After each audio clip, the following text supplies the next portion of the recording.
Welcome back to Buckeye Talk. We're finishing our top 10. It's Doug Maurice, it's Nathan Baird, it's Stephen Means. And this project is the 10 most important Buckeyes for the 2023 season. We did numbers 10 through 6, and everybody who just missed the top 10 on a previous podcast. And now we're doing the top 5, and we're really going to dig it. This is Nathan did a list of top 20. Stephen did a list of top 20. I did a list of top 20, and we asked our tech subscribers to rank 20. And then we called a top 10 out of that. And now we're in the top 5. And number 5 on this list is, it's hard because we're lumping players and coaches together. And it can be difficult to try to thread the needle on this because sometimes it's like, well, I don't know. Of course, that person, the job description is so much more important than the slot corner that I'm like, how do we even compare it? So, Nathan, I'm going to ask you first about this guy because he's number 5 overall, and he was number 1 on your list, and it's Ryan Day. And why did you make the head coach? Nathan, what are you thinking? How could you possibly believe the head coach is the most important person for a season? Why was Ryan Day number 1 for you? Well, number one, like a lot of the outcomes of this reflect directly back on him. Fair or not, but in many ways fair. He's got to find a way to beat Michigan. He's got to, he's got one more opportunity here to, I think making the playoff this coming year means something. Like you got to I think they need to win the Big Ten again. They need to get back into the Big Ten championship game. But like to get into the playoff in the last year where there's 4 teams before it expands to 12, I think that means something for the program. And a lot of these other things that we're talking about, whether it's Brian Hartline, whether it's the job that Jim Knowles is going to do, even though he's made him the head coach of the defense and turned a lot over to him, this is a year we've already seen examples of it, where there's some transformation going on, some transition going on in how Ryan Day sees himself in this job. And it's happening at a pretty crucial juncture. I'm not of the opinion that if he goes 11-1 and loses to Michigan, he should lose his job. There are probably texters and listeners right now who disagree with that. But it also would obviously create a narrative that he wants to avoid. So, and on top of all of those things, he's got to pick a quarterback.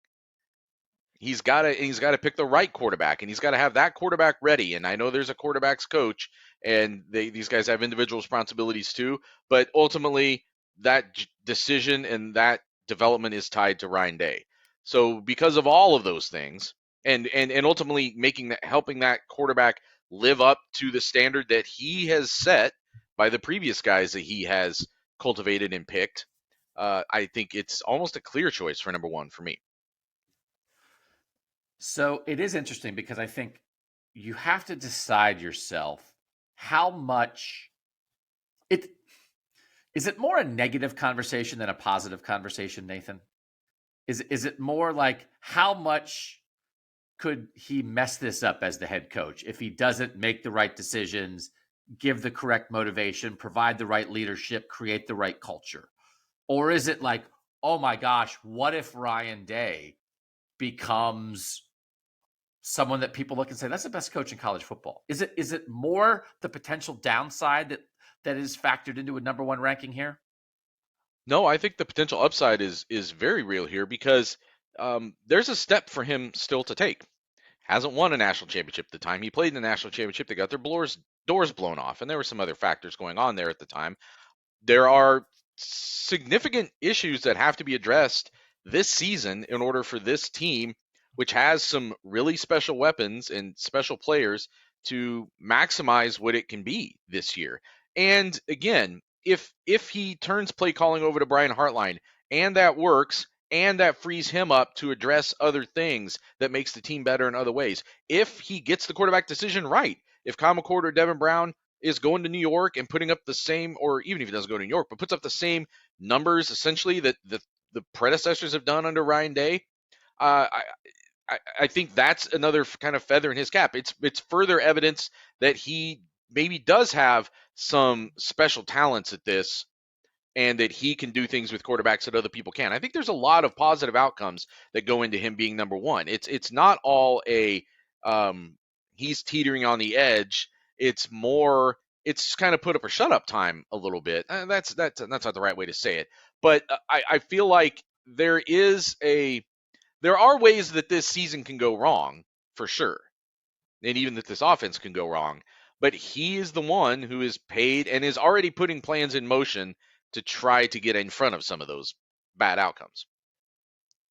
How about it's elevate or capitulate time? Like you take the next step, or you acknowledge that I don't know. I'll work on it. Steven. Yeah, I'd workshop that a little bit. Yeah. Live I'd workshop. run that Welcome through. back to another Buckeye Talk workshop. Yeah. Doug's just going to say random stuff. Yeah, don't put that on a t-shirt quite yet.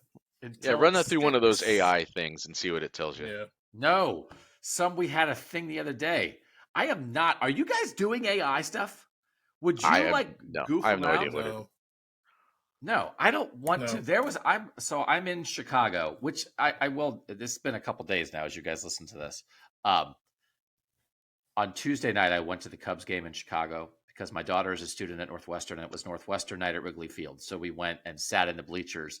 And we were aware of this because my sister-in-law sent us the screenshot. But for whatever reason, and I don't know the context, during the broadcast, they just sort of zoomed. We weren't the only people on the screen, but they had a pretty tight shot of me and my daughter just standing there. And I kind of had that weird look on my face when I was like Twitter popular for like 24 hours because I have resting pod face, I'm going to call it. That when I'm just standing there sometimes, I look like the angriest person in the world, perhaps because I am the angriest person in the world. And they just showed us on the screen. And I got multiple messages from people who were like, did I just see you in the stands at the Cubs game? Just like listeners and readers who were like, they showed me that. Like we were just standing there. I don't even know why I said that. Workshop. So anyway, welcome back to Buckeye Talk Workshop, where Doug says random stuff and Stephen and Nathan shake their heads. Stephen, you had Ryan Day 13th. And this is why I like lists like this, because it's not like, does Stephen think that the head coach doesn't matter, that anybody? No, yeah. But it's the lens. It's lenses of how you view this thing that the three of us talk about and think about every day. What's the lens that you use, Stephen, that led you to say, okay, well, I know the guy's the head coach, but when I think about it, he's not top 10 to me? I value him more in the offseason than I do during the season with how he's starting to approach this job. And I think when you go CEO mode, that's how you have to view it. His most significant choices are going to be not on game day. It's picking the right coach. It's picking the quarterback, deciding to not call plays anymore, how they're going about recruiting strategy, NIL stuff, whatever, all of this stuff that it impacts game day because it gets you to game day. But I think on game day, when you're CEO mode, you just have to get out of the way and let the guys that you put in certain positions do the thing that you put them in position to do.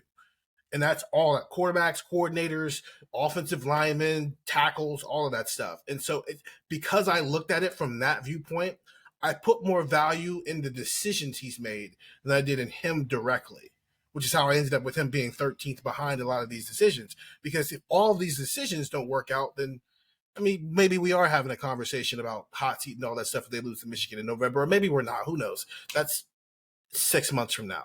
But his job is it's not done, but he's done the most important parts of being a CEO type of coach at this point.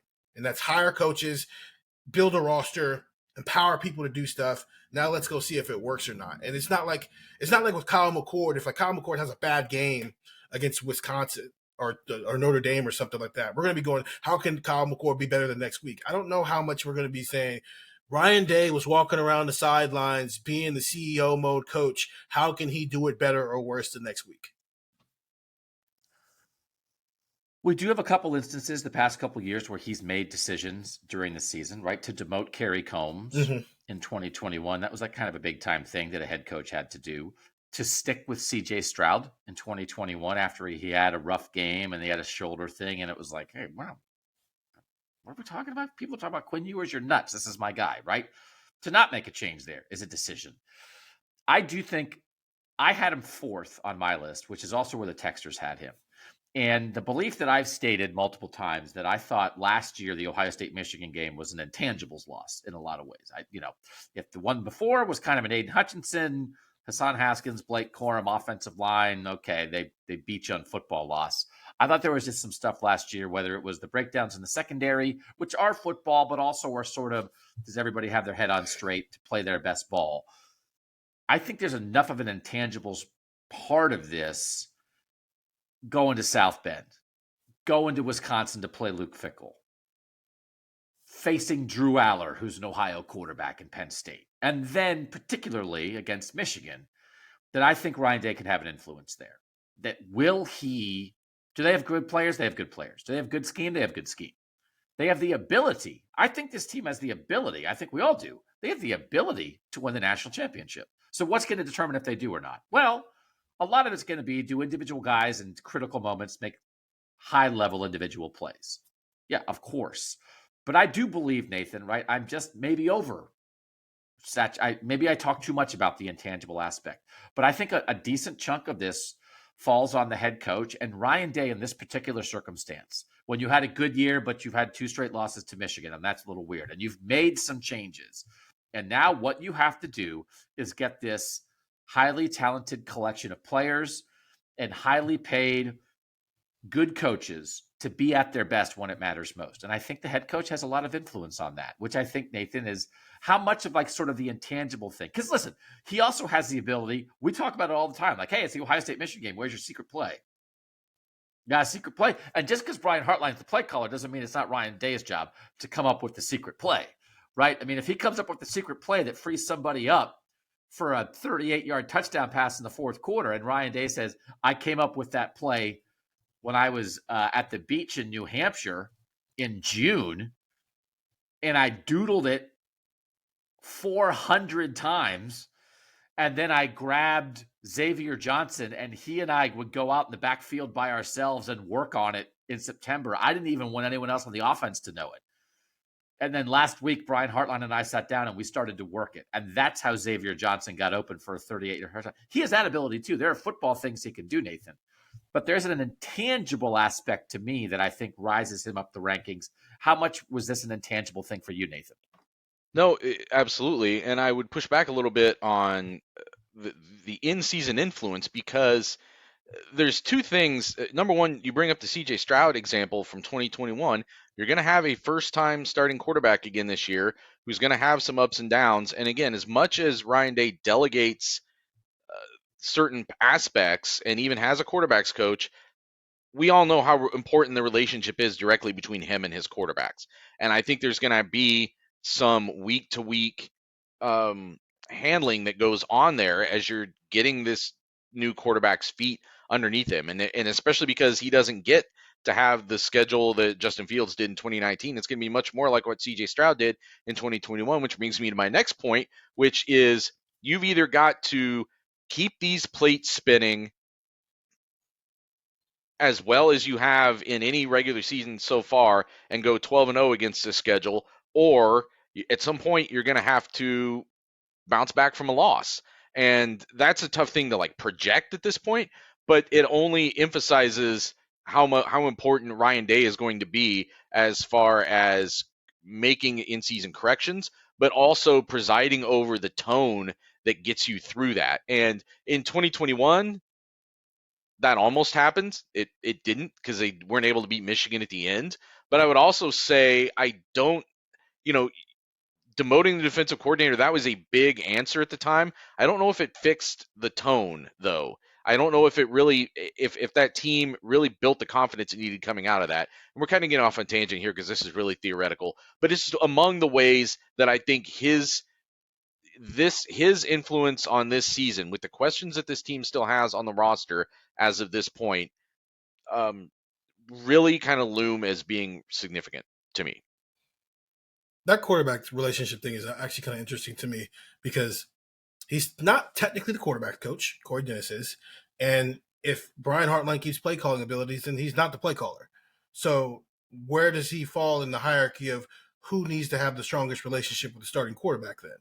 When he's not in the room on a day-to-day basis, that's Corey Dennis's job. And then Brian Hartline is going to be the one who's probably having the most conversations with Kyle McCord or Devin Brown if he's calling the plays. So how does that change that dynamic when, obviously I'm not saying that like Brian Day's not going to talk to the quarterback at all. That'd be stupid. But does it change the week-to-week, day-to-day conversations and how often he's meeting with the quarterbacks? If one, he's not technically the quarterback's coach, he is the head coach, but also he's not the play caller. So it's not like he's going to Kyle McCord or Devin Brown on a Tuesday and being like, hey, of these 65 plays we called, how many did you like and how many you didn't like? I doubt that his relationship with the quarterbacks will change much.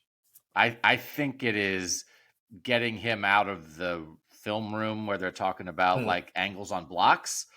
But when CJ Stroud talked, like CJ Stroud, right, like woke up in the morning and texted Ryan Day every day. And I think Ryan Day and CJ Stroud talked every day. And I think that quarterback is still running Ryan Day's offense. And Ryan Day wants to be in that quarterback's head and understand what makes him tick and what makes him comfortable and what makes him uncomfortable and what does he want to try. And certainly Brian Hartline is part of that more.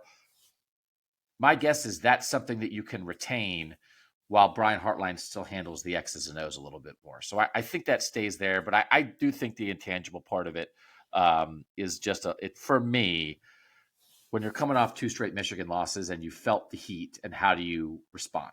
Right. And how do you get your team to respond? They have to play their best game against Michigan, and they haven't. They didn't lose last year. They didn't lose to Michigan last year because Michigan was better than them.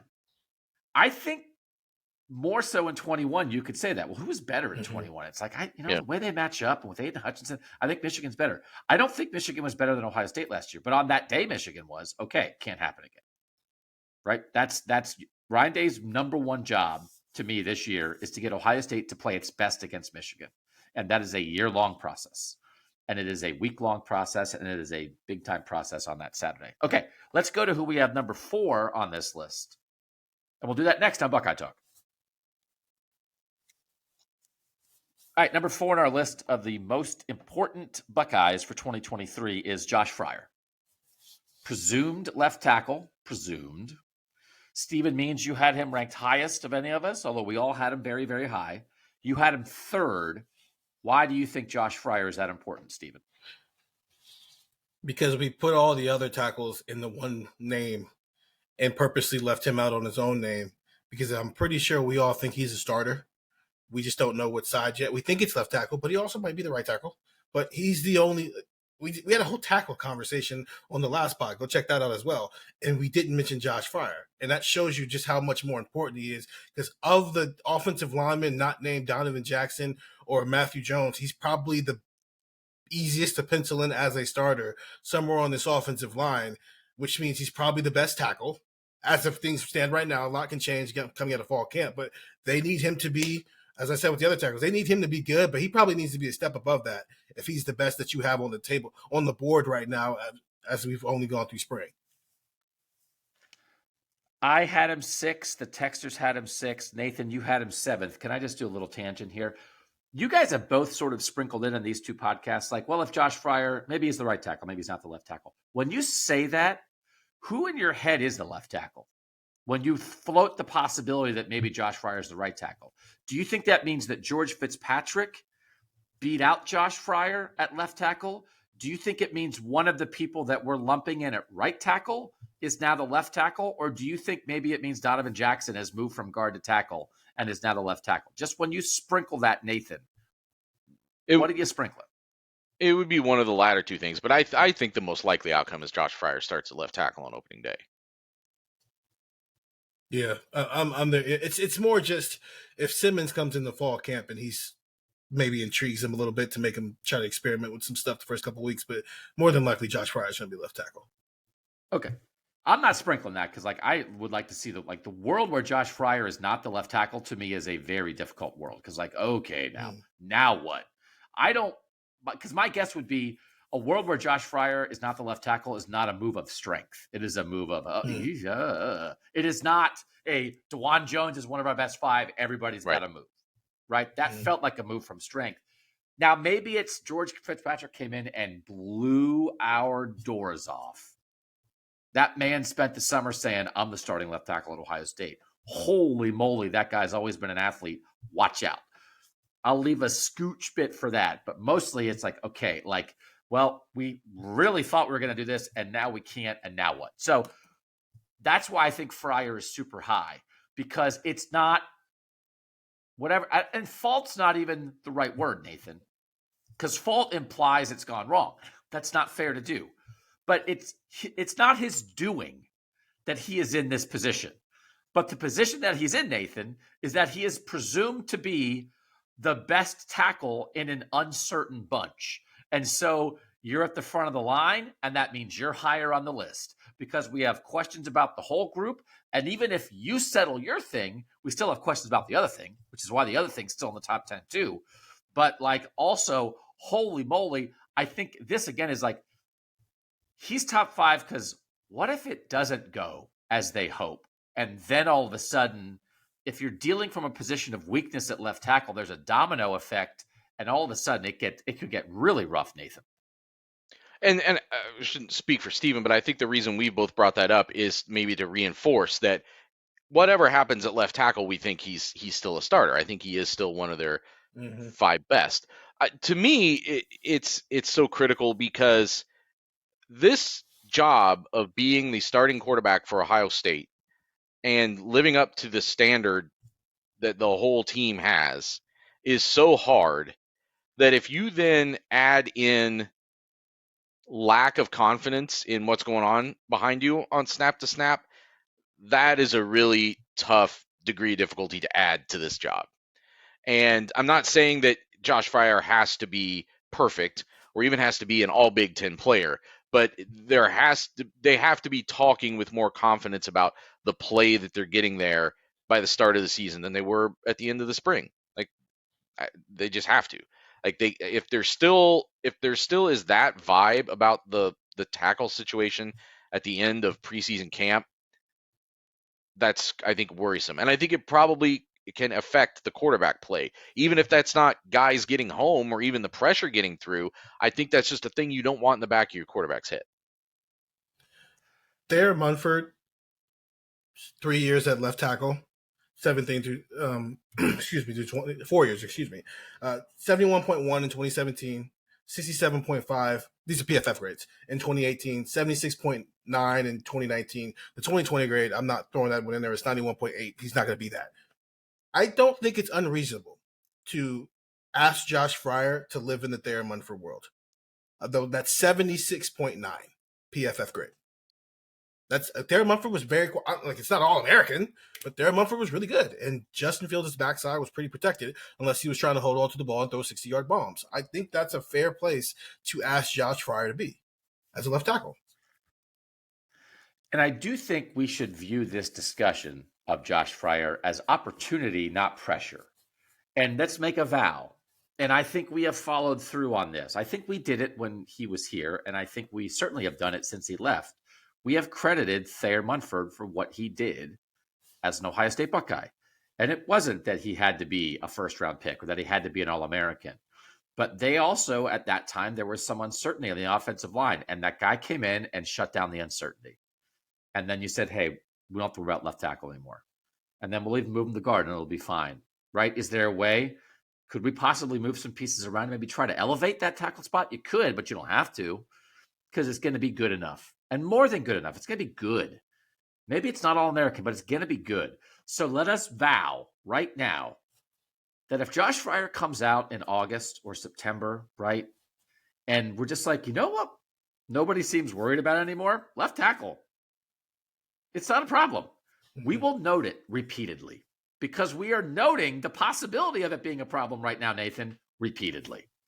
And so the standard, you can't only talk about things if a guy's an All-American first-round pick or you're wondering if it's going to be a problem.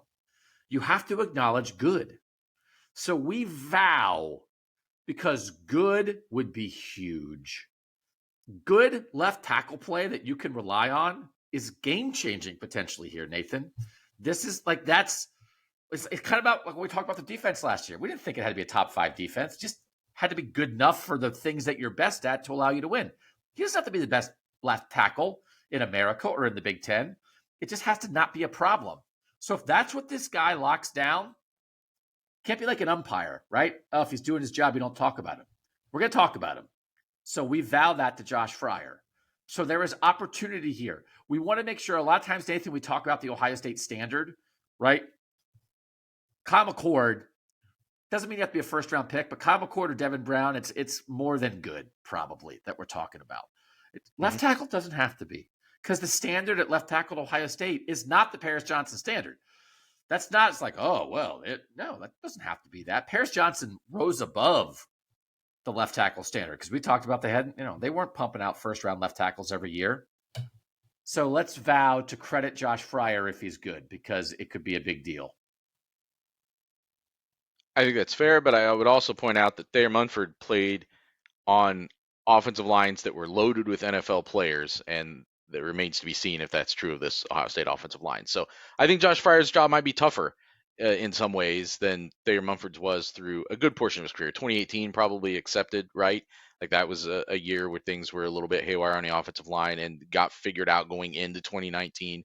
But but the example that you're bringing up kind of factors back into where I had the right tackle, just because we've already seen, like in 2019, you didn't have to be DeJuan Jones or Nicholas Petit-Frere right tackle on what is, maybe we would say top to bottom, still the best team in the Ryan Day era.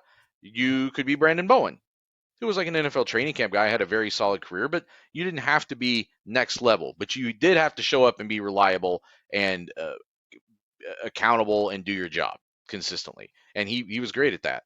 So that sounds like a low bar, but at the level Ohio State plays at and the schedule they're going to play this year, it's not easy.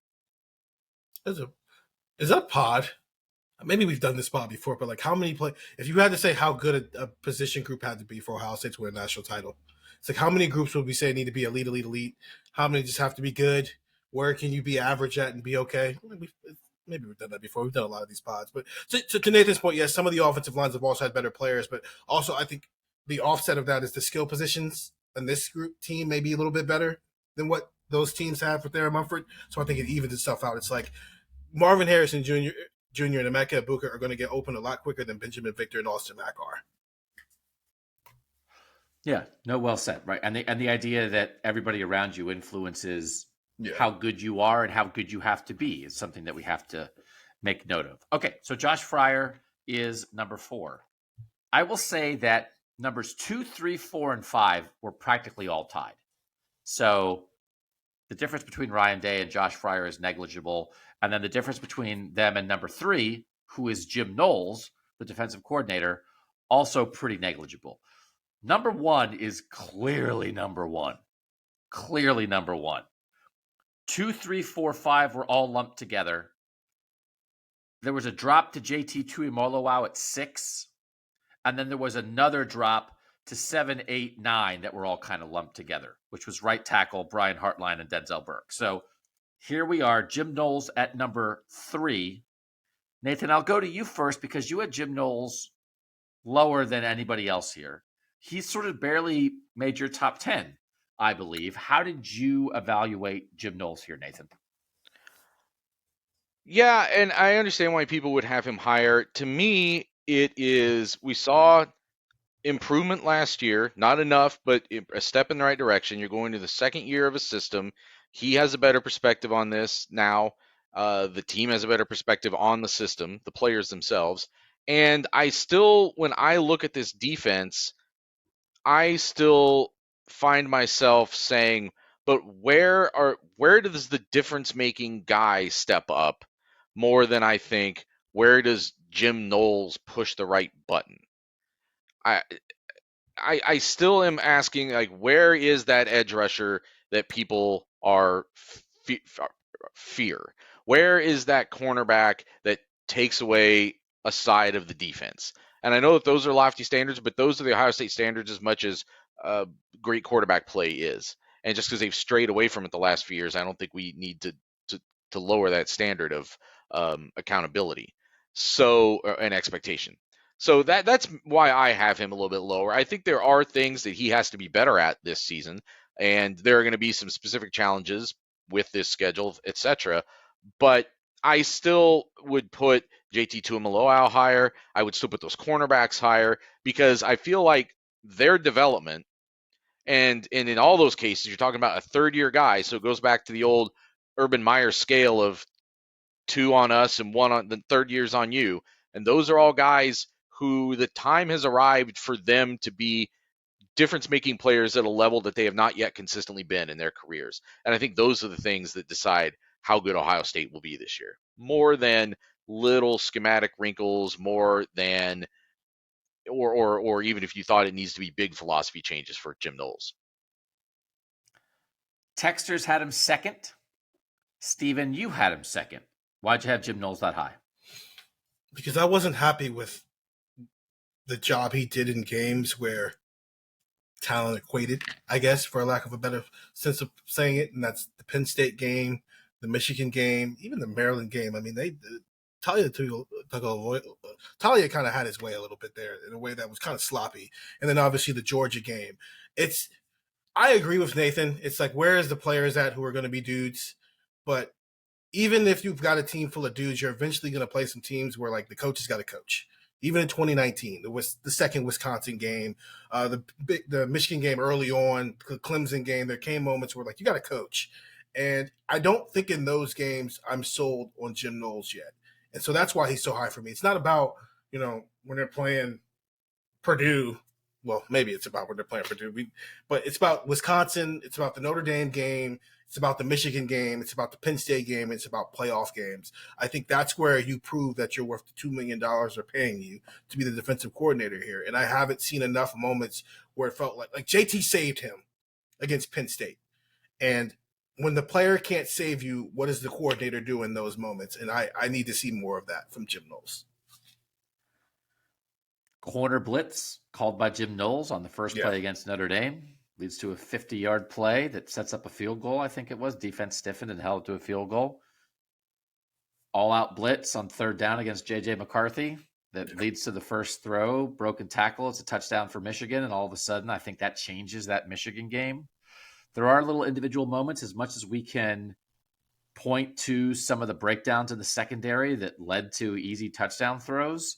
Against Michigan and Georgia, there are calls there that the defensive coordinator made. He put some of those guys in some of those situations, right, where it didn't happen. It's like, and he takes that responsibility. Hey, I didn't have him prepared. I put those guys in that situation.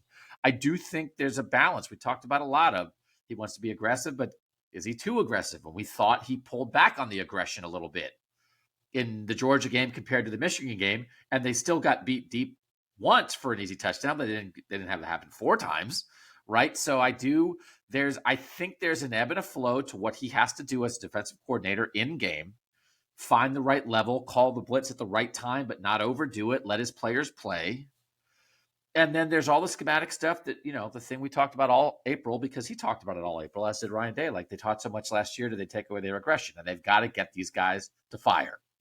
And there's a lot on Jim Knowles for that. So I do think, Nathan, I think I still agree with your point, and I think we've done that pod, right? Like, what is it more? Is it personnel? Is it scheme?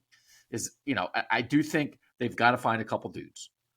But I do think there are opportunities where we could point last year. Again, if we did it last year, and I do think, Nathan, the way they've talked about it, hey, year 2 is just going to be, you get better. And we have proof of Jim Knowles at Oklahoma State. He got better every year. I think if you look backwards, Nathan, to 2022, I think, especially as like you're coming in, you're changing things. Jim Knowles, if we did this a year ago, Nathan, Jim Knowles might have been number 1. Might have been number 1 for everybody. Mm-hmm. He's the new defensive coordinator who's making $2 million a year to fix it. But now we've seen it. There's going to be some adjustments, but we have a handle on it, right? I think you already said that, Nathan. It's like the idea that it is year 2 and there's a little more, it's more of a known quantity, maybe pushed him down the list a little bit for you. Exactly. And I still look back at things last year and say, I mean, I think the first play of the year is the best example. Like, yes, he called an aggressive play to open the season, and a guy was there to make the tackle and then didn't. So then does that mean the defensive coordinator shouldn't have called that play? There's a debate that can happen there, right? So I'm still expecting and we saw, I think, evidence of it this spring, that the level of skill is rising on this defense. And I'm more intrigued by a still aggressive, for the most part, Jim Knowles now coordinating, now calling plays for a more skilled, more disciplined, more productive defense. A better group of defensive players. That to me is more intriguing. I think that the odds of that happening are better than uh, things that he is or does undermining the outcome of the year. Okay, I think again, we're all in the right range here on Knowles. I'm not surprised that he was that high for the Texans, right? I mean, I think it's a very logical thing, and I think I was kind of like in between you guys. Nathan, I think you had him 10th. Steven, you had him 2nd. I had him 7th. So I'm kind of like in between you guys. All right, number 2 is my number 1. And he's number 1 for me, and it's Marvin Harrison Jr., because I just think he might fix everything, which is my Justin Fields argument from before of like, oh, what about this? What about that? It's like, I don't know. Marv will fix it. What if I don't know. Then you just throw little bubbles to Marv and he breaks tackles and runs. What if the play calling? I don't know. So then he's double teamed and he still makes the catch anyway. Well, what if the defense gives up? Okay, then he catches 3 touchdown passes and you have to win a shootout. Like, I just think he might answer everything. And so, yeah, I mean, it's like there's maybe not a lot of mystery to it, but I think the value of a guy who has a chance to patch every hole and heal every wound makes him the most important player on the team, because it is rare talent and rare work ethic combined at a premium position that this team should be able to maximize. And we've talked about maximum Marv, but it's not like Julian Fleming in his wing T offense in high school, Steven. This is like, oh, what is Marv? A great receiver. What is Ohio State? A pass first team. Okay, we're good. Let's do this. Like, we know what it's going to look like, but he also has a chance to do it better than anybody has ever done it at this school. And can a receiver carry a team to a national title? Like, probably not. But can he elevate good players to greatness in a way that the tackle stuff that we're all worried about is actually not that big a deal, because get the ball out quick and let Marv be Marv. The quarterbacks, do they have to be Bryce Young and CJ Stroud? No, because just get it within the vicinity of Marv and he's going to make a play. Does the defense have to be top 10? No, because Marv's unstoppable. I think there's a version of that out there, Steven. So I might be hot here. I had him 1st. Nathan had him 3rd. Steven, you had him 7th. I think we're seeing the transformation of Steven Means. You're growing, young man. You're growing from all receivers all the time into I have Marv 7th. And I'm like, the heck with it. I'm too old for this stuff. Give me Marv number 1. Steven, how did you evaluate Marvin on this list? I'm like Heartline, man. I got other responsibilities now. I can't just be worried about my room all the time. Marvin Harrison is on like a scale for me, because I think he's won the first 4 weeks of the season, especially going into that Notre Dame game, where I honestly think, regardless of what's going on, their game plan against Notre Dame is going to be very similar to what it was against Penn State, where it's like, I don't know, man, just Marv, run a slant. Let's do that 15 times. You're going to catch 12 of them for 190 yards and 2 touchdowns. And then we're going to go into the bye week and we're going to come up for air and then see what's what. But also, as the season progresses and the quarterback gets comfortable and the offensive line gets comfortable and the running back room isn't spending more time in the trainer's office than they are on the field, other guys get to come along. So I don't want to – his value isn't going to decrease. I just think the gap between what he can do and what other people can also provide as they gain experience will allow you to not feel like it's Marv or nothing every single week. And I think because he's a wide receiver, that's how I view it. When you were there with Justin Fields in 2020, it was like, well, yeah, he's a quarterback. He's going to touch the ball every single play. Of course, Justin fixes everything. Of course, CJ fixes everything. He's a quarterback. I don't know if that's kind of apples or oranges with wide receivers because somebody still has to get them the ball. I think back to 2020 with Devontae Smith. I mean, they got him the ball every which way possible that year. But also, if Mac Jones wasn't a Heisman Trophy finalist that year and that first round pick as a quarterback, how impactful can Devontae Smith be? So you have to factor all of that stuff into it. So I'm with you. He's a one the first 4 weeks, but then I think it might be a good thing if he's like number 9 by the time we get to the 8th game of the season, because that means everything else went well. If your best player can be your 8th most important player because all these other pieces that you're worried about are better or at least as good as you would hope they would be, that's a good thing for Ohio State. I misstated it. I apologize. It's actually, Steven, you had him 5th. The Texters had him 7th. The disciplined Texters who were making themselves vote for offensive linemen. They want to vote for Marv. I had no discipline. I guess maybe I might argue is, did Devontae Smith need to have a Heisman finalist first-round draft pick at quarterback in order to take advantage of his talents? Or did Devontae Smith turn an average guy into a Heisman finalist first-round quarterback? And it's like, okay, that's how much Devontae Smith is number 1 because he made Mac Jones a Heisman finalist. So, lenses. Nathan, you're very close. You had Marv 3rd. What do you think? Can Marv solve everything? Can Marv solve everything? Or is that too much? Because as Steven said, he's still a guy who's only going to touch the ball, I don't know, even if you target him 15 times a game when you're getting 75 offensive snaps, there's a lot you have to do that doesn't involve him. So I actually think I look at him pretty closely the way you do. It's just that it doesn't equate to what Justin Fields was because of what Steven said. Like he doesn't touch the ball every play the way a quarterback does. And a quarterback of that talent has an influence over a game that even the greatest receiver does not. So I don't think he fixes everything, but he influences everything, which is why I wouldn't put him as low as, the bottom half of the top 10, because just the gravity that he's going to have on a snap to snap basis, how he's going to affect how defenses choose to attack Ohio State, how they react to Ohio State. If Ohio State follows through, as it really looked like they're going to do in the spring, and starts moving him around and putting him in the slot and twisting defenses in the knots, it really is going to be a huge security blanket / confidence booster / however you want to say it for whichever quarterback wins his job.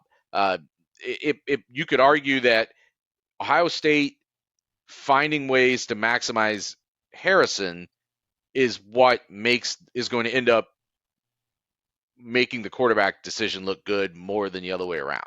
So that's why I would still have him very high, because he is just a player whose talents are proven uniquely at this level in this stratosphere, and he's going to be the biggest focus for every team that Ohio State plays all year. I took the 2 jet sweeps out of his touches because whatever. 6.4 touches per game last year. It's probably a good over-under of what he might be this year. Maybe he's closer to 7, though, per game just because he's Marvin Harrison Jr. But 7 touches, Mecca might get it 7 times a game, too.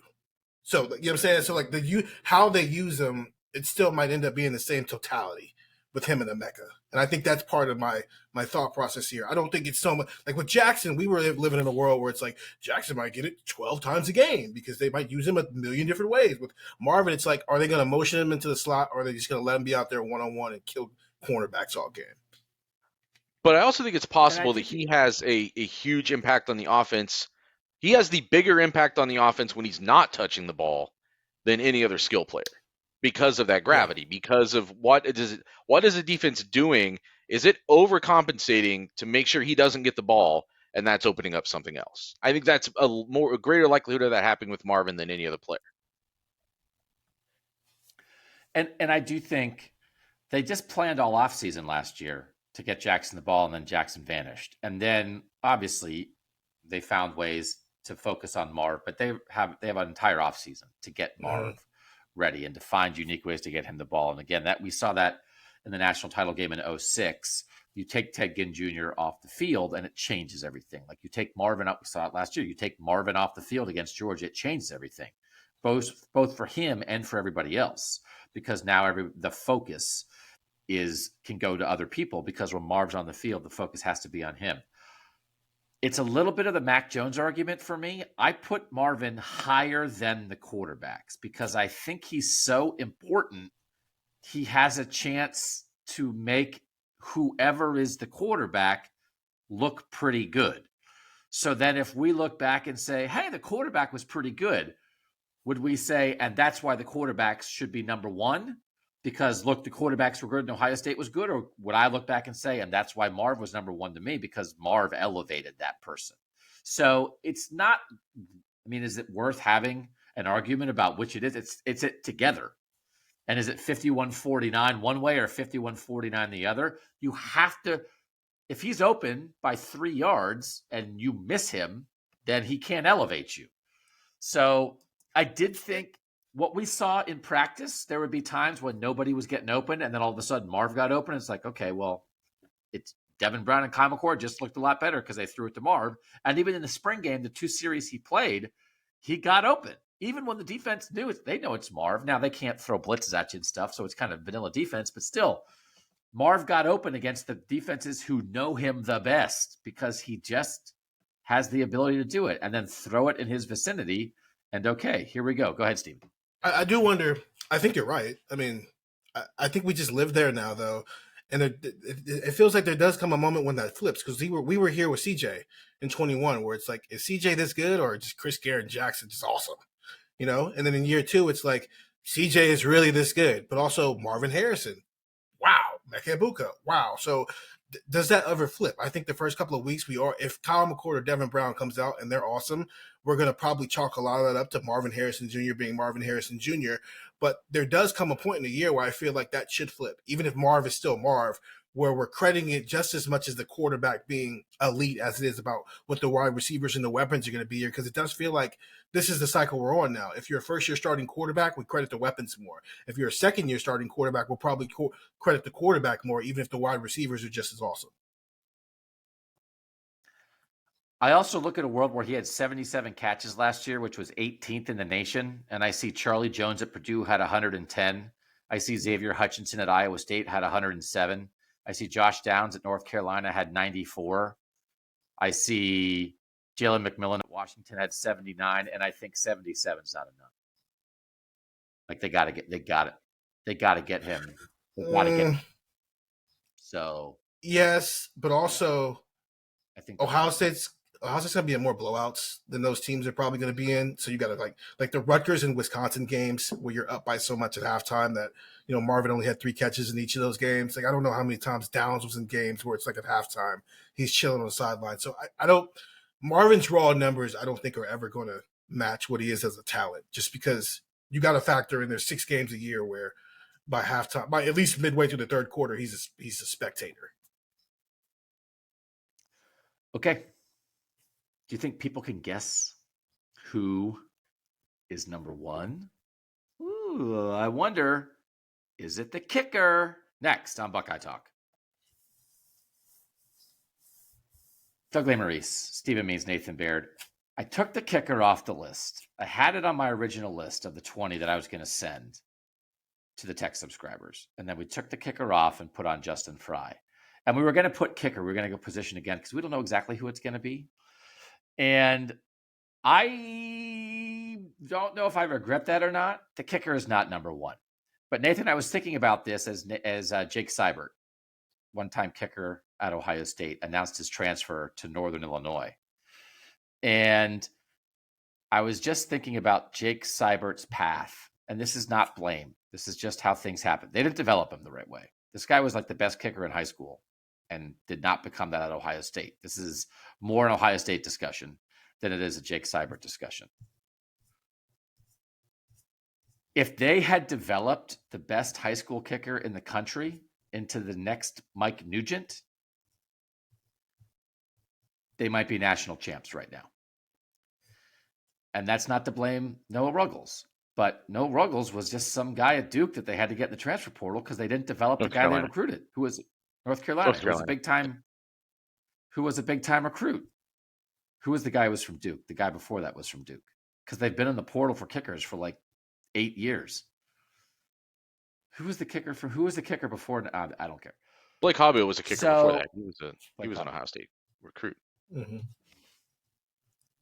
I'm not Googling Duke kicker. I refuse to do it. So I don't think it rises to the level of a Buckeye fly effect, but it's like, oh, what happened? It's like, well, you had the best high school kicker in the country on your roster as a veteran, and he wasn't your kicker.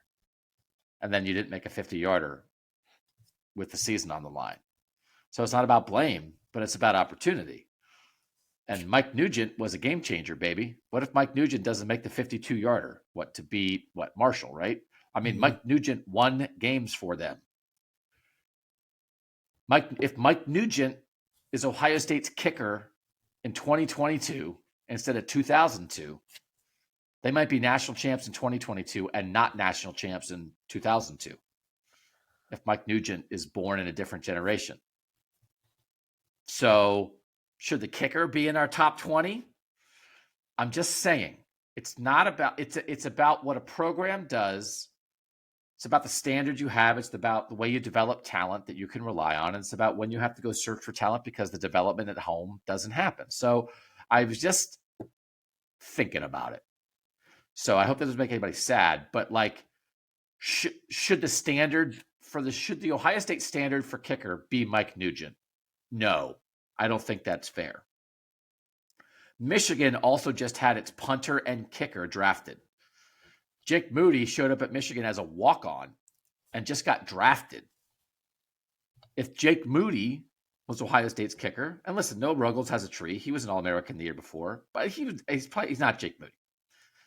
Jake Moody's Ohio State's kicker. Are they national champs? I'm just saying. So, it's not fun to rank kickers. So we didn't have kickers in the top 20 and kicker is not number one. But I was just thinking because they had the guy they thought would be that guy and then it didn't happen. And it's certainly not only about that guy. It's about Ohio State's ability to bring the best out of young players. So think on that. First is quarterbacks. Quarterbacks overwhelming. Quarterbacks were, let's see, first for the Texters, first for Stephen Means, second for Nathan Baird behind Ryan Day, and third for me behind Marvin Harrison Jr. and Brian Hartline. Stephen, why did you put the quarterbacks as the most important players for Ohio State this year? We talked about it with other positions, and can you just be good? Can like Josh Fryer just be like Thayer Munford level good? Where can you be average? The quarterback needs to be a Heisman Trophy level player and an NFL first round level player. That's where we're at here. We're 3 quarterbacks in, and that's the standard. It's a high standard. Maybe it's a little bit unrealistic to ask somebody to do that, but that's where we're at with this position. If the quarterback is not that, he didn't have to be that week one, but if he is not headed in that direction by the end of the season, where it's like, is he going to New York and is he going to be a first round draft pick one day? This team is not going to compete for a national championship. Mike Nugent beat Marshall in 2004, not 2002, for people who are screaming at their phones. That was a lot of time spent on kickers. A lot more than I thought we were going to be spending. Yeah. And I believe you're referring to Jack Willoughby. Jack Willoughby. You did Google Duke kicker. Of course I did. Let's go. Let's go in your search history. Wow. There is a lot of Duke kicker in your search history, Nathan. Be careful. Duke kicker, Ohio State. I had to narrow it down. Yeah, Jack Willoughby. So, I guess that contention, right? What if their quarterback Stetson Bennett? Now, I'm not saying Ohio State's defense is Georgia's defense, but what if Ohio State's quarterback is more like a good, solid, don't make a bunch of mistakes, fourth round pick kind of guy? Can they not win the national championship this year? Steven, you say they cannot. No. Okay. Nathan, what do you think? If they get Stetson Bennett level play, Could they win the national championship? Yes. I think they could if the rest of the offense doesn't have some of the potential pitfalls that we're seeing. I think that's a big if. But like Max Duggan, like I guess he was a Heisman finalist. That's not a good comparison. But like, Well, these guys aren't necessarily. but so is Stetson Bennett. Heisman finalist is you are a quarterback for a team that succeeds. Yeah. NFL draft is what are your skills? Max Duggan was a seventh round pick. Right. And so that's why I brought him up. Like, so I don't think you have to be. I don't think these guys have to get to the end of this year and look like finished. Whoever wins the job, finished NFL prospect project. Although Kyle McCord will be obviously in that position, he'll be draftable, and if it's him. But like CJ Stroud didn't get to the end of his first year as a starter, and yes, he was a Heisman finalist, but there were things he still had to prove in his next year, I think, to rise to the level that he had. So it's not to me about that sort of exterior standard. It's about the interior standard of are you efficient? Are you do you understand the offense and are you executing it snap per snap and avoiding mistakes enough to maximize the weapons that are there? Because while there's question as to who the quarterback will be and what level they will play at, there really isn't question about Marvin Harrison Jr. There isn't question about Emeka Egbuka. There, at the end of the day, I don't even know if there's question about the ability of the running backs when healthy. So and Cade Stover. So the skill position production, I think, is the baseline is very, very, very high. Now it's just a matter of does the quarterback come in and keep that thing going? And I'm not trying to say that you have to be a game manager, but I also don't think you have to necessarily carry the offense on your back, especially early on. I don't know. CJ was, unless he fell off a cliff last year, is pretty foregone conclusion he was probably going to be a first-round draft pick once he went to the NFL. There has to be special. There has to be special. And what allowed Stetson Bennett to be what he was? The defense was special. TCU was in the Big 12, whatever. Georgia's defense the last 2 years has been ridiculously special. So because that's so special, he doesn't have to be. He just has to have little sparks of it every so often. CJ Stroud had to be special. When he was special, that's when this team was at its best. Justin Fields had to be special. When he was special, that's when they were at their best. This team, this program has been built around the idea that the quarterbacks and the wide receivers are special every year. That's how they win with Ryan Day. Special quarterback, special receiver. We don't know. We think we have some dudes on defense. We think we have some guys who might be able to be something, but that's not where the standard has been the past 5 years, that it's guaranteed to have special on defense. We've seen guaranteed special at quarterback and wide receiver. Those two spots, if they're not special, Ohio State's not winning a national title, because that's the way they've built this program under Ryan Day. So Ohio State's had the Big Ten quarterback of the year, the whatever name of it is, 10 of the last 11 years. They started the award in 2011. And in 2011, did Ohio State have a quarterback in 2011? Like 2011 was a mess. They had Russell Wilson. Russell Wilson won it in 2011. So then Ohio State's won it every year since then, except 2015, when Ohio State had two quarterbacks and couldn't figure out which one to play, and Connor Cook won. But if they had decided to play either JT Barrett or Cardale Jones, that guy probably would have won, but they basically took themselves out of the running by playing both. So what if at the end of the year, when we would look at our ballot, if we had ballots and we were saying, man, how do I vote for this greasy quarterback award? I think my top three in the Big Ten, I think I'm going to vote J.J. McCarthy 1, Tanner Mordecai from Wisconsin 2, and Drew Aller 3. But it's not. But the Ohio State quarterback's been fine. I just think I'd take those three guys more over them. And it's going to be hard because a lot of these things are statistical cases. So I am envisioning a world where Marv got his, Emeka got his, Cade got his, Julian got his. But when you watch the quarterbacks play, you really kind of thought there was more about those guys than it was about the quarterbacks. If there was a lot of short passes, it was times when the ball was behind a guy. but they made a great catch. It was times when it was like the dude was wide open by 20 yards and 80 quarterbacks in the country could have made that throw. But that you honestly looked and said, I don't think Ohio State has one of the 3 best quarterbacks in the Big Ten, which would be a sea change from the past decade. Could we still be talking about a playoff team? I think we could. Now, if it's terrible quarterback play, then no. But if it's fine, pretty good, missed some throws, but got the ball to the guy, and then that also includes, now, everything else has got to step up. Got to be a run game there. Yep. Trey and mine got to eat. Yep. Got to be part of that. Defense good. Oh, JT did his thing. Yep, JT did his thing. Oh, Matt, that pick by Denzel Burke, that was huge, right? Sonny Styles, holy guacamole, right? You're asking more of everybody else. But I think I put the quarterbacks third because I just think Marv can solve problems, and man, they better make sure that the play calling on offense is still really good, which is why I have Brian Hartline second.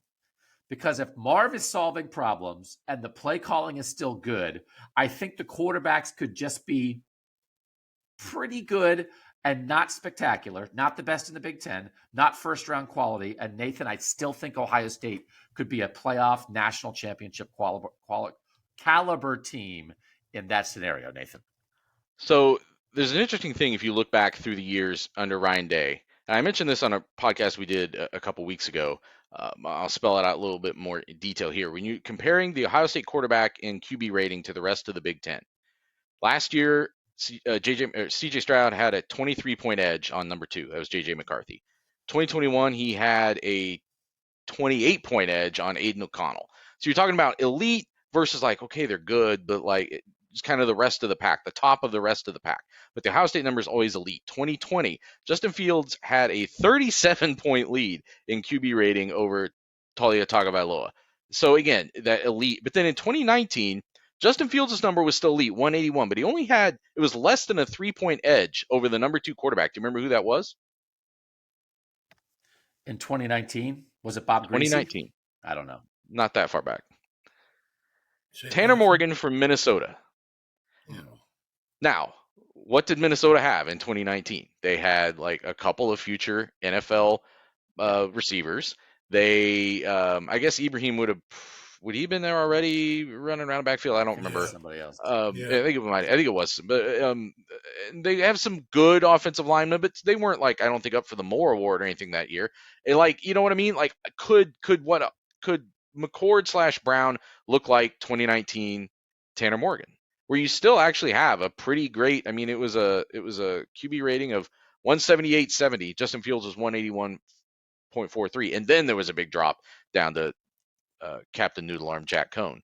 Like, that's kind of, I guess, what could still happen. I think it's what you're talking about, Doug, where like all the weapons are there, and now it's a matter of how efficiently do you perform within it. I mean, Tanner Morgan had 10.2 yards per attempt. Justin Fields was 9.2. Like, that's the thing you don't see in the Big Ten. Like, it's usually the Ohio State guy with a big lead in yards per attempt, and then a fall down to like, I don't know, 8. The Michael Penix type production.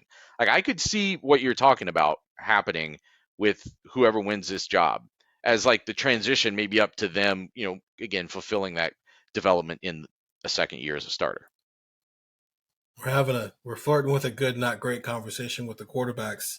And when CJ Stroud was good, not great, Ohio State lost games.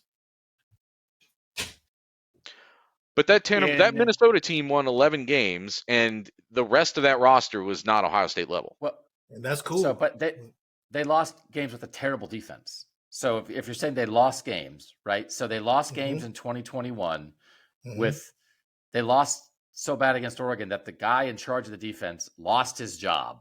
Yeah. So that's one thing. And then losing to Michigan in 21 had a really good defense. And also like an Ohio State defense that couldn't stop the Michigan run game. And then last year, they blew it in the secondary. They didn't lose the game because of CJ Stroud. They blew it because they couldn't cover any, because the secondary let dudes run wide open. So I understand. So, Stephen, part of it is the belief of, well, So you're telling us, I like you would be saying, Doug and Nathan, you're telling me that the quarterbacks aren't going to be that good, but yet Marvin and Emeka are still going to go crazy and lead the offense? Yeah. Like, how is that possible? The Yeah. quarterback has to reach a certain level to make that happen. And then if that does happen, it means the quarterback has performed in a way that makes them the most important person on the roster because they were good enough to let Marvin and Emeka be great. Yes. Yes. And even with the Oregon point, defense was bad. The offense scored 28 points. That's not what they do here. But yes, we're talking Marvin and Emeka. It's really Garrett Wilson, Chris Olave coming into 21. Two best receivers in the country. How much does that matter if nobody can get them the ball? Those two guys can only be as good as these quarterbacks are. And it's the way they set this team up. And so it's hard for me to envision this world where it's like, oh, Marvin's going to have this crazy elite year if he's getting overthrown by 5 yards all the time. Like, he can only be so awesome, man. You can't ask him to be awesome every play. There's got to be some routine level in this. And I'm not saying that, Kyle McCord and Devin Brown have to come out here and throw for 4,500 yards and 50 touchdowns, but we can't go from what we've seen from the quarterback position the last 5 seasons now to all of a sudden we're in a world where it's like they're throwing 30 touchdowns and 3,100 yards. That's just not going to cut it. I don't have that much faith in other elements of this team yet to live in that world where the quarterback can be good and not great. So to Nathan's point, Tyler Johnson for Minnesota in 2019, 86 catches, 1,318 yards. I think was a 5th-round pick by Tampa Bay. Rashad Bateman, 60 catches, 1,219 yards. A couple years later, 1st-round pick for the Baltimore Ravens. And then when those guys were gone, Tanner Morgan wasn't as good. So, like, the proof is, like, that wasn't about how good Tanner Morgan was. That was about he had sort of like 2 mini versions of Marv, and they elevated him. And then when they left, he came down. But nobody thought Tanner Morgan, right? If you said, who's the most important person on 2019 Minnesota? I don't think you'd say Tanner Morgan.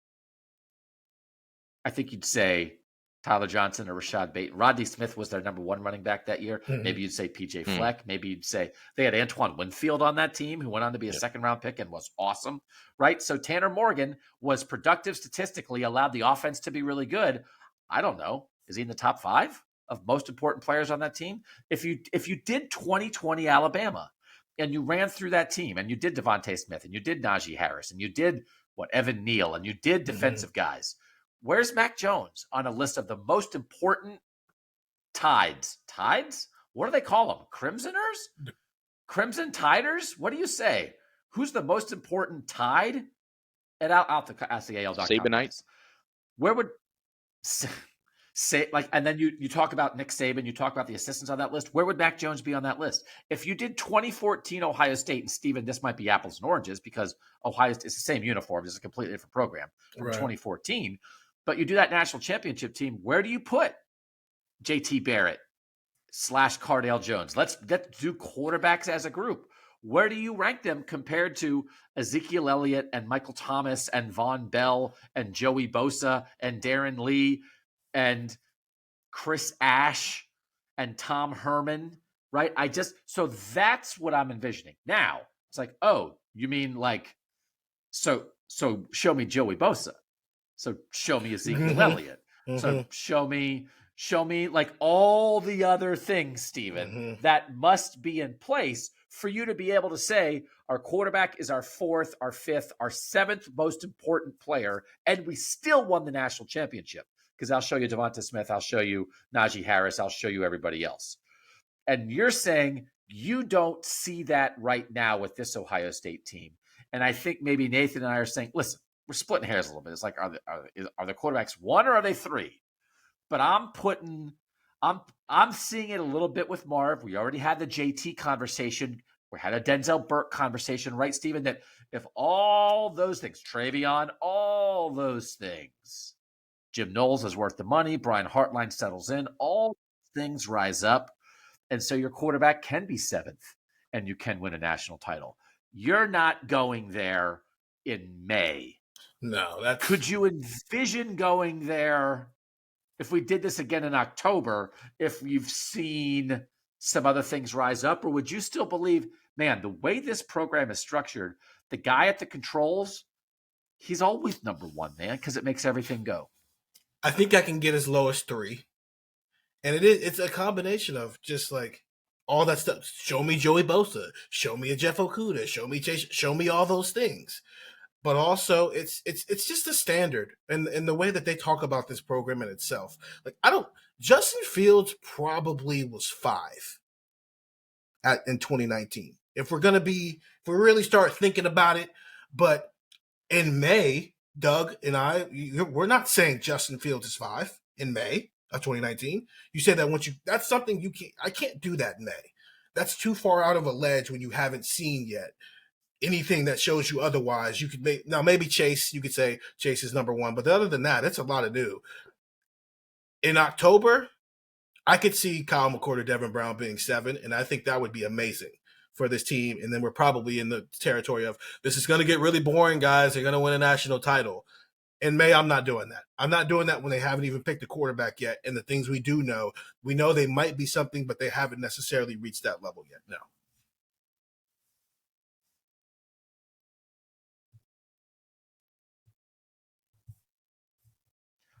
Nathan, are we couching this the right way as we wrap this up? And if we are considering this is the Tanner Morgan, Mac Jones, JT Barrett corollary. Can the Ohio State quarterback be more like that and a little less like Dwayne Haskins, Justin Fields, CJ Stroud, and win a national championship? Like, is this a worthwhile discussion? Do you think people understand what we're talking about? Because the hard thing about this is statistically there's a level that the quarterback has to get to because the offense has to be functioning. Like we said, Rashad Bateman and Tyler Johnson both put up more than 1,200 yards. Like, if they're not gaining a lot of yards catching the ball, that Minnesota team's not going to win 11 games, right, Nathan? But does it mean that Tanner Morgan is a future first-round pick in the NFL? No, it never meant that. And I think people in Minnesota would have told you that in the moment, right? Just because Ohio State won a national championship, I don't know that anybody ever thought, well, that JT Barrett, that guy's an NFL quarterback. Don't go back on old podcasts to double check that. Sometimes you get swept up in the moment. But there was a guy who was like a hot quarterback coach for a while from Youngstown. And I think like he worked with JT, and I can remember asking him at the combine, like the year before JT would have come out. And I was like, what do you think about JT Barrett as the NFL quarterback? And he's like, oh yeah, blah, blah, blah. And it was like, I think you work for him. But I also might have written it. I hope I didn't write it because it's like, okay, come on. JT's a great guy. Come on. Nathan, are we having the right kind of discussion here as we're deciding how much the Kyle McCord, Devin Brown winner has to be like Stroud Fields versus how much they could be like Jones, Barrett, Morgan? Well, yes, it's the right conversation, but it has to be in that context that you mentioned before, that it's not about, we're not talking about he only has to be as good as Tanner Morgan. We're saying that the performance of the offense, the performance of the quarterback has to be that level. I brought that up before because, and I don't want to get too wonky into the stats, but every year there's the Ohio State quarterback ranking, which is up in the 170s, 180s, and then there's number 2 in the Big Ten is down the 150s, except 2019, Tanner Morgan was up there. And Mac Jones was up there. You can say what you want about him now, but like his statistical numbers that year, his efficiency, those sort of things, the explosive efficiency, that was the term I always used with Justin Fields. And that is in a way become the hallmark of quarterback play for Ohio State. It's huge numbers, but it's coming without the pitfalls of the turnovers. It's coming in with a high completion percentage. So that still has to be there, whatever it looks like. And if it's because this guy shows the skills to sort of do that on his own, I think that's one thing. If it's just him orchestrating an offense that takes him to that level, I think that also works. It's about the offense as a whole with these weapons executing to that level. I don't necessarily think it has to be the guy in a vacuum, because what Steven's saying about something has to be special, as we've seen, special doesn't necessarily mean arm talent. Special doesn't necessarily mean leg talent, for sure. It can be any number of things, whatever gets you to that production at the end of the day. But it's got to be that level of production. It can't be, I'm not saying other years of Tanner Morgan where you recede back into the noodle arms of the Big Ten. You still have to, the production has to be up at the Ohio State level. That's our top 10. Number 1, the quarterbacks. And again, we just lump Kyle McCord and Devin Brown together because if you're trying to splice them, what you're really talking about is, will the level of play at that position be what is necessary? And how important is it to the team? So it's the level that's why we lump those two guys together. Number 1, quarterback. Number 2, Marvin Harrison Jr. Number 3, Jim Knowles. Number 4, Josh Fryer. Number 5, Ryan Day. And on the previous podcast, number 6, JT Tuimoloau. Number 7, the right tackles. Number 8, Brian Hartline. Number 9, Denzel Burke. And number 10, Justin Fry. We appreciate you guys making Buckeye Talk part of your Ohio State experience. We'll be back. More pods coming. For now, for Stephen Means and Nathan Baird, I'm Doug Lesmerises. And that was Buckeye Talk.